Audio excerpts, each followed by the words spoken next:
કૃતજ્ઞતાનું કોઈ પ્રાયશ્ચિત નથી.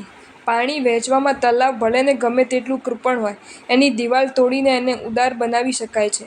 મોત સમયે કાં તો બધું છોડીને જાઓ અને કાં તો બધું આપીને જાઓ. આવું એકાદ વાક્ય કાને પડે છે અને શક્ય છે કે કૃપણની કૃપણતા પર પૂર્ણ વિરામ મુકાઈ જાય.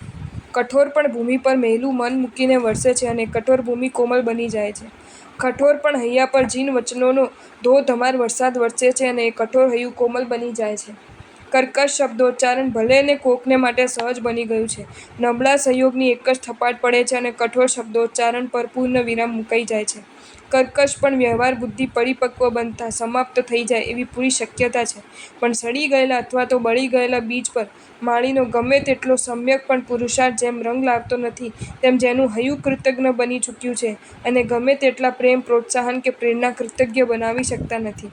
યાદ રાખજો, કૃતજ્ઞતા એવી મુખરભૂમિ છે કે જે કશું જ ઉગવા દેતી નથી. જો તમને આ વિડીયો ગમ્યો હોય તો આ વિડીયોને લાઇક કરો અને શેર કરો અને આવા જ નવા વિડીયો જોવા માટે જૈન ફેક્ટ્સ એન્ડ સ્ટોરીઝની ચેનલને સબસ્ક્રાઇબ કરો. ધન્યવાદ.